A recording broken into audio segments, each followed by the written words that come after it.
Dito sa amin, sa Kuwait, legal to. Tumatakbo kahit saang kalsada.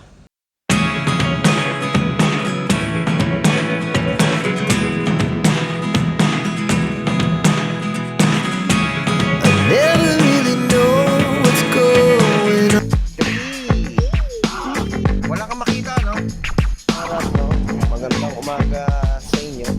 Is nag-ano. Tayo, please like and subscribe. Rocky TV. Mabuhay! Yung mga harap, magandang umaga sa inyo. Ayan. Kung nakikita nyo, nandito tayo sa Kawasaki, no? Ng mga motor. Ito yung showroom ng Kawasaki rito ng mga big bike. Ngayon, titignan natin isa-isa, hindi natin siya po full review. Papakita ko lang sa inyo kung ano yung mga naka-display dito sa kanila ngayon. Na mga enduro, big bike, tapos yung mga ano rin, mga boat nila doon na Kawasaki. Tapos meron din silang Kawasaki na yun, ayan. Na sasakyan, yung pang desert, ayan, na dyan. Silipin na rin natin tsaka itong ano niya. Itong batawag dito mga harap, comment ko nga nalimutan ko. Yung pang skate, no, sa dagat.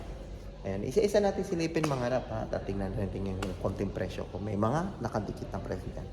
Halika mga harap, samahan niyo ako, tingnan natin. May KX450. Yan, ang price dito sa amin is 3,350. Yan. Siguro naman nakita nyo na to, no, sa mga previous na video dyan sa YouTube. Yan. Meron din naman sa amin dito. KX250 X. Kung sa Pilipinas hindi to legal, no, sa mga road natin yan sa Pilipinas, dito legal to mga rap. Pwedeng dumaan to sa mga kalsada. Yun lang ang pinagkaibahan mga rap. Legal street to mga rap sa amin.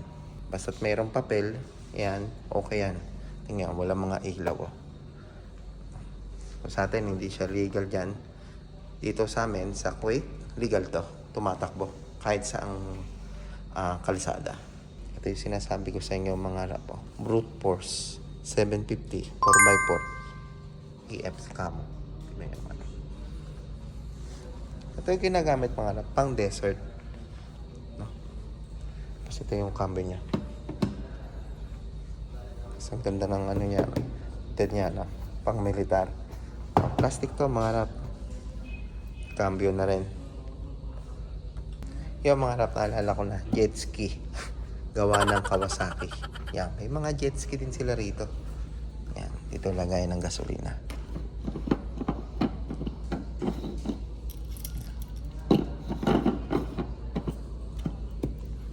Gasoline.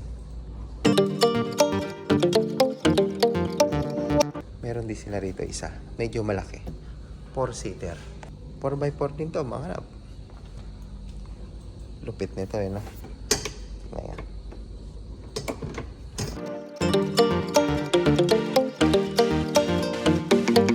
Two-seater.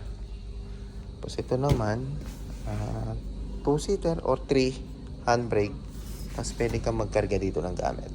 Tapos ito yung cambio niya. Automatic. Yan. Neutral, reverse, right and left. 4-wheel drive. Ito. May 2-wheel, may 4-wheel. Okay, no? Brother, this your bike is automatic or gasoline? Or charge? Gasoline. All petrol. Okay. Okay, thank you. Lahat to, mga gasolina, no? Kasi may ganito is ano lang, electric. Kaya radiator na rin to. Yung mga harap, nandito tayo sa Kawasaki, no? Tingnan nyo. Si H2 agad ito nandito. Tapos Ninja. Ninja 1000 SX. Ang price dito sa amin mga harap is 4,800. I-times nyo na lang yan mga harap sa 180. Yan, ito siya mga harap. Tapos may si H2. Ito yung common na ano mga harap na kulay, na green nung ano niya. Supercharged na rin siya, no? Ayan. Pero itong isa na CH2, ito yung hindi sila makita sa market. Pero nandito sa amin sa Kuwait. Tingnan ko. Red yung color ng ano niya, ng mugs niya, pati ng ano niya, ng chassis niya. Ay, say 1,000 din. Ayan. Wala mga price to, mga anak to. Tapos may Versys. Ayan. 1,000 SE. Tapos, meron din Versys 650 ABS. Kasi ito red. Touring to. Yan, may bag na rin siyang kasama. Ito mga na, Versys 650 is 2,900. Tapos nakabuild na rin siya ng camera backlight. Tingnan nyo. Kawasaki.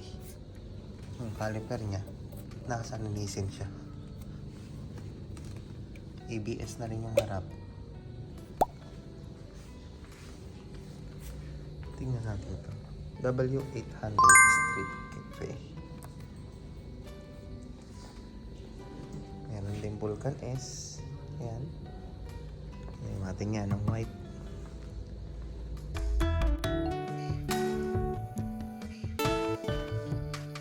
Ninja 1000 SX.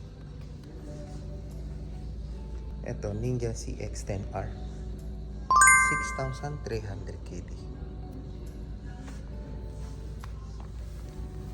Okay na ganda dito eh. Naka-show ano na rin siya. Converted spoke. Tapos, Brembo. Caliper.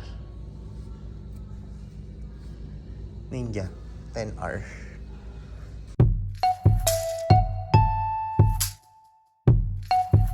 Itong isa naka-offer 4,000 KD 3 service fee. Brand new rin to. 6R. Tapos meron din sila nito. Say 900 RS.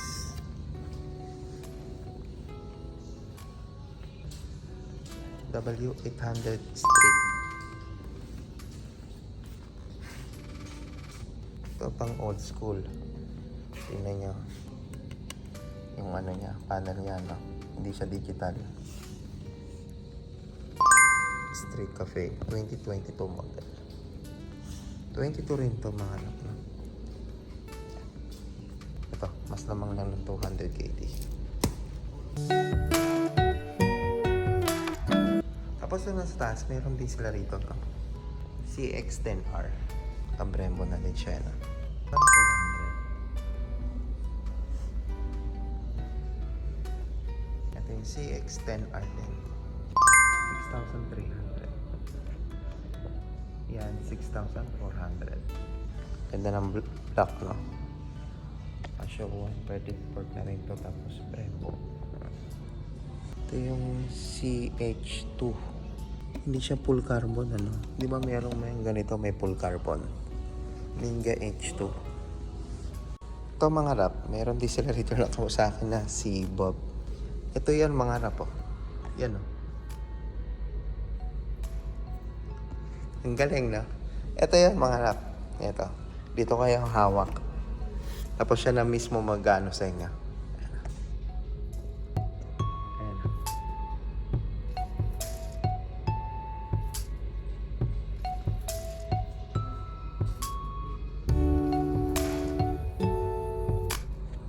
Galing, no? Ito yan mga rap. May mga kulay yan. May mga blue, orange, and green. Ayan. Ito yung start button niya. Yan. Pag may pinipindot kayo rito, tapos ito yung termo niya. Yan. Battery din to, no? Kasi may battery dito na percent. Yan. Ito yung specs niya mga rap. Okay, no? Mga rap, pinakuha ko lang siya ng, kung ano yung pinagkaiba ng red at green. Brother, what is the difference between the green color and the red This color? is the ZH2 special edition. This is See, here, come especially here. the Showa brand, right? See, Kawasaki electronic control suspension. Mm-hmm. But without. Ah, and this one is no. Yeah. Ayun, kaya pala. This is a normal one. This is the normal one. And this is the special edition. Special edition. Oh, okay. And what is the difference between the two, beside for the electronic suspension? But within the same. That's color only different. Only color different, only the suspension, ha? Ayun, mga rap. Ito yung new edition, You can see ito also, hindi. You can check here also suspensions together. Where? Ah. And then compared to red one, no. Nga mga rap, no? Ayun lang yung pinagkaiba ng dalawa. Ayun. Ito normal one. Ito yung normal. Ito yung special edition. Okay, no? But 280 horsepower this one. 280 horsepower. Top speed 280. Ngayon mga rap, pinatawag ko lang siya kasi kung ano ang pinagkahiba ng dalawa nito. Kaya siya yung nag-explain sa atin. Yun lang pala ang pinagkaiba nito. Ito yung power suspension niya. Special edition ng green. Tapos ito, normal. Pero talagang hindi lumalabas sa atin tong ganito, no? Ganito kulay. Ito lang lagi natin nakikita kahit sa Pilipinas. That's why I tell Mother, only I see in the vlogs, the video, only this color I see. Not this one. Ah. Yeah. Which country released this one? The color, this one, the CH2. Yeah, actually we don't have idea for this. You have no idea, huh? But just now only I saw here in Kuwait. That's why you have red color variant of your clearings. There, what is the price for This this? is 7,600 KD. 7,600 KD. ZH2 special edition. And normal one 6,600. Almost 1,000. Different, yeah. Almost 1,000 different. Oh, okay ah. 7,600, 6,300. Almost 1,000 difference. No, mga rap. Ang laki ng diferensya. This is 7,200. Ah, 7,000. Sorry, 7,200. Kumuha pa This is siya ng quotation. 6,600. 6,600. Ah, 7,200. 6,600, ha? Ilan pala pinagkaiba nito? 200 horsepower 11 Ah. and top speed 280. 280. 19 liter gallon. 19 liters. Ah, 19 liters. Both same, 19 liters, ha? Ayun. Parehas lang naman sila ng tank capacity. 19 liters. Grabe. Pero dito ako nabuburuskuhan eh. Thank you, brother. Ayan, malis na siya. Shoutout kay boss. Indian siya. All to all Indian subscribers, shoutout to you all. Ayan. Dito ako nabuburuskuhan eh. Ito yun. Grabe. Yung mga mayroon tayong isang Pilipinong na ano rito, na meet dito, no? Kaya dito ka nagkatrabaho, no? Oh. Ano pangalan mo? Ban. Ban. Oh, yun. Si Ban. Parehas kami taga Salmia, no? Kuya, parehas tayo ng lugar, no? Kamusta? I-explain sa atin ni Kuya kasi dinaanan ko lang sa inyo to, no? Kanina. Hindi natin nakita yung mga specs na to. Explain sa atin ni Kuya. Kuya, ano to? Latest? Yan, ito yung pinaka-latest natin. 2023 model to. Ito yung tinatawag na Ninja H2. Ninja H2. Ito yung pinaka-high-end natin na sports bike. Oh, okay. Kuya, di ba may Ninja H na full carbon? Meron din. Ito, other version naman siya. Meron namang isa yung tinatawag na H2R. H2R. Yung nandun sa picture eh. Ayun, yun yung full carbon, Kuya. Full carbon. Ito Ayun, naman ayun. nasa 12,000 kg yan siya.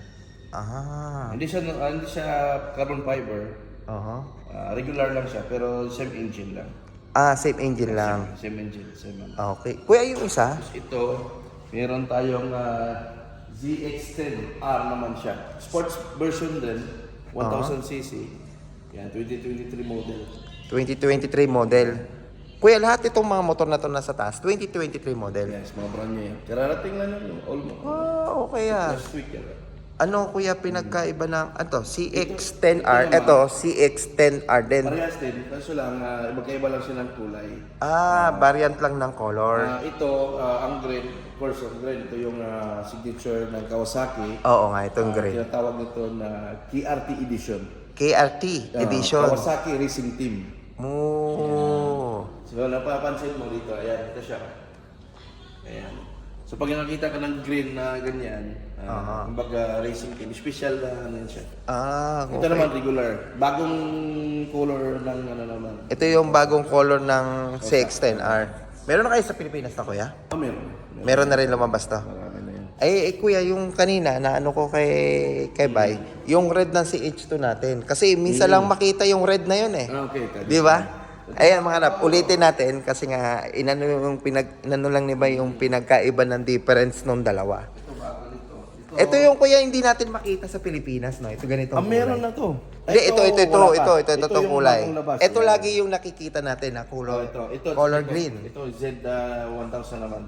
Ito yung Z1000. Ito yung Z1000R. Ano lang siya? Z1000 lang. Z1. naked na. Yung naked. Ito yung bagong version natin. Bagong colorway ng H2. Ng Naked, H2. Wala pa to. I think ngayon this year meron na yata sa Pilipinas. This year meron nang lalabas sa Pilipinas. This year or next year, kuya? This year meron na. Meron na yan. Oh. Kasi ito halos nakikita natin doon Ito yung madalas natin makita. Tapos kuya, ang sabi ni kuya, ang pinagkaiba lang nito, itong ano niya, Ito electronic na siya. suspension, no? Suspension, Ito yung special edition. Ito yung raw yung normal. Regular. Ayun. In-explain na sa atin kanina ni... Supercharged. Ayan nga, supercharge. Ayan na. Ito wala siya, hindi siya electronic suspension. Ang pagkakaiba lang, yung maganda lang din yung color combination. Yung color combination lang kuya, dito lang ako na ano kasi ito yung maliban lang natin na makita. Ito Yes, hindi first natin green, makita sa Pilipinas Laging ganito kulay Ayan. green. Ayan, sabi ni Sir Ban, ayan, ni Boss Ban, baka next year na lumabas na to sa Pilipinas na ganito kulay. This year meron na. This year? Meron yan, Ano lang, kumbaga, siguro hindi pa siya na-picture doon sa Pilipinas. Ah. Pero meron na yan. Okay. Kasi ang Pilipinas, medyo updated din sila sa mga ngayon. Lalo na sa mga motorcycle, ang dami na halos sa atin. Dati, hindi masyadong yung mga bike, di ba? Mga bike. Ngayon, sumisikat na wala. Grabe yung mga bike na ngayon, no? May mga may mga... Grabe na may bike. Tsaka kuya, ang ano lang doon, yung iba. Grupo-grupo. Oo, yung grupo-grupo. Kaya pagka nakaroon talaga ng big bike na ganito, kuya, grabe, no? Pero yung mga ibang kabayan natin na hindi makabili, ano may sa papayo mo, kuya? Yung mga wala pang budget. Mga pag-ipunan, mangarap lang, mangarap lang. Ayan. Mangarap. Hindi naman masamang mangarap. Malay mo, di ba? Yung mga balot vendor nga ngayon, nakamotor na. Oo. Diba? Actually, yung naman sa Pilipinas, ngayon kasi, kumbaga, na-afford na yung mga motor. Kaya dati na kapanahonan ng yung mga medyo may kaya lang talaga bumili. yung may kaya lang talaga, kaya makabili ng mga ganito, no? Ngayon, affordable na. Ngayon, pati yung mga vlogger, kuya, nakakabili na rin sila ng mga... yung mga vlogger. Malay mo ikaw. Inshallah, kuya, sana nga. Ayun nga, yung mga vlogger. Tapos kinukuha nila iba-ibang mga sasakyan, no? Iba-ibang klase ng motor. Kasi advantage yun yung mga rap. Pag kumukuha sila ng iba-ibang mga motor, iba-iba rin yung mga naiano nila sa mga vlog nila. Ayan. Saka malaking tulong din. Lalo na pag mga mahilig ka sa pagmumotor. Yeah, pagmumotor. Pag nagbo-vlogging ka, magagamit mo rin siya. Kasi mo vlogger na, di ba? Nakaganyan, oo. Ito talaga, kuya, pagka ito kinuha mong motor, ito ganyan mga CH, talagang, sa tingin mo, kuya, madali kuhanin ang buhay niyan. Hindi naman, kasi ito kasing motor na to is upright handlebar siya. Compare mo siya dun sa nakaganyan. Oo, yun nga.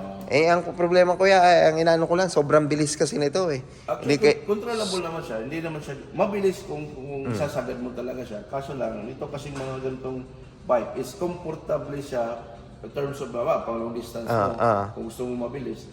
Siyempre, of course, kailangan mo rin yung ng experience kung kung baguhan ka pa sa pagmumotor. Of course, kung ako, hindi ko siya advisable na kumuha ka kagad ng bagong sports bike kung malaking makina or engine. Siyempre, hindi mo pa siya kumbaga kailangan mo ng experience para at least magamay mo yung ma-handle mo siya. Ayun. Kumbaga step by step lang. Step by step lang. Beginners ka, kuha ka naman ng medyo tama-tama lang ng motor. Then upgrade.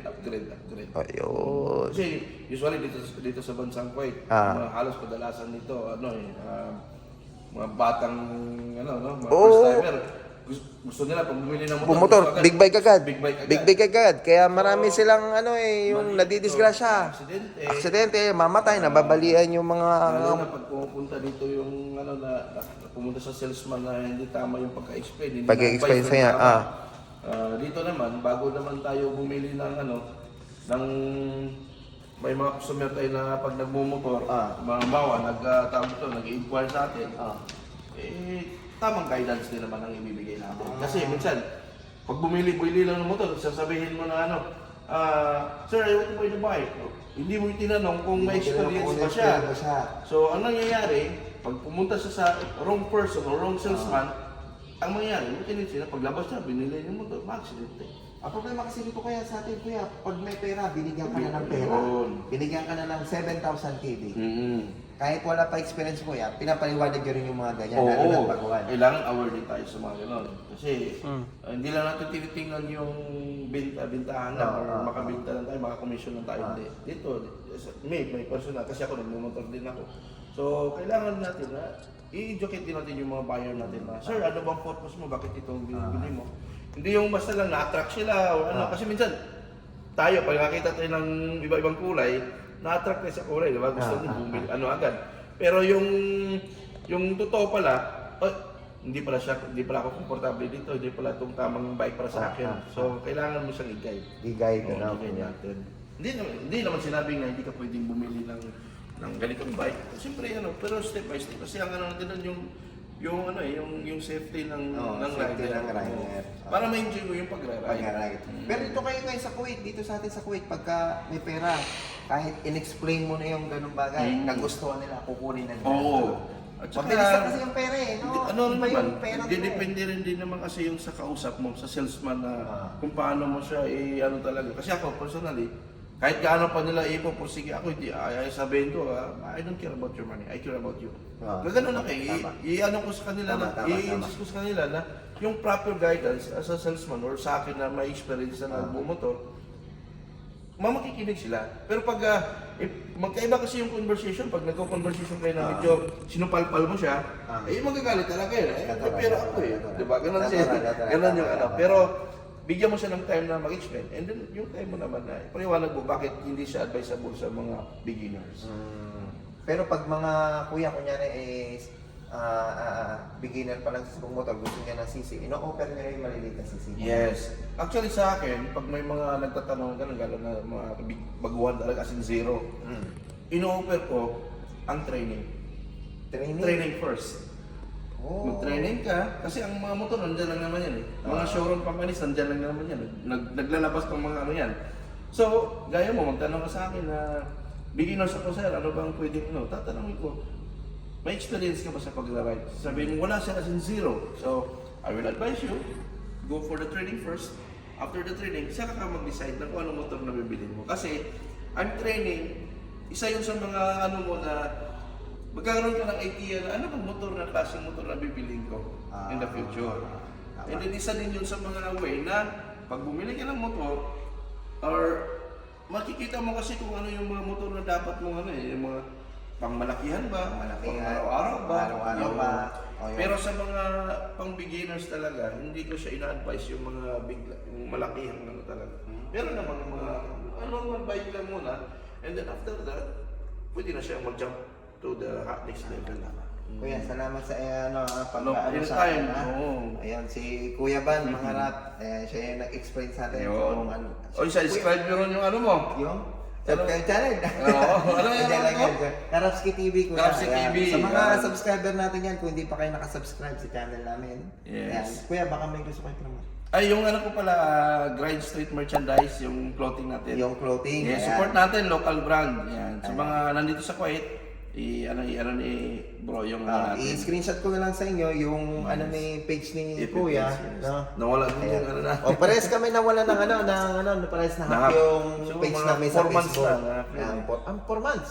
Magkasabay tayo. Nung nagpasok si Mita nung nag-update si Mita, nawala yun. Kaya ayun, yung mga rap, kaya ingat po tayo sa mga pumapasok sa mga Google account natin. Ayan. Kaya ngayon is based on my experience, isang beses na mangyari, hindi na mangyayari ulit. Yes. Tama na lang. Kaya, kuya, baka may gusto kong batiin. Yan, batiin natin yung mga natin dyan, yung mga friends, family, and of course yung mga riders natin. Ride safe always and don't forget to wear your helmet. Yun, And riding gear, yan, importante. Yun ang pinaka-importante. Importante yan. Hindi importante yung pagpapaganda ng motor. Wala, hindi importante. Importante, Hindi importante yan Yes. Oo. Kasi ang pera talagang sinasabi nga nila, kikitain mo pa eh. yes, tama. Mas maganda nga mag-invest ka ng riding gear mo kaysa dun sa mga accessories dun sa motor. Unahin mo yung safety first. Kunin mo yung safety mo. Yes. Yun, at least naipakita ko po sa inyo yung isa-isa sa mga sakyan ng big bike na meron dito sa Kawasaki. No? Hindi na po natin siya pinul-review, mga harap, no? Pinakita ko lang po sa inyo kung ano yung mga motor na nandito sa kanila ngayon. No, may mga jet ski, may pang desert, tapos meron din pang swimming yan, yung sa dagat. Kawasaki din po may gawa niyan. Ayun. At sana nagustuhan nyo. Kung bago lang po kayo sa channel ko, please subscribe and like my video. And share nyo na rin po mga rap. At sa mga lahat ng mamaneo dyan, ingat po kayo palagi. Nandito po ako ngayon kasi naka-service po yung sasakyan natin sa kabilang shop. Kaya sumaglit ako rito sa Big Bike showroom na to. Yung mga rap at drive safe.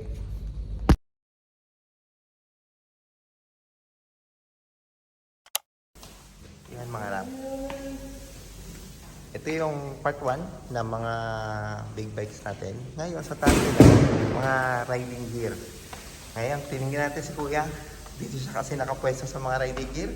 Tingnan natin kung ano mga stock ng riding gear nila dito sa amin sa Kuwait.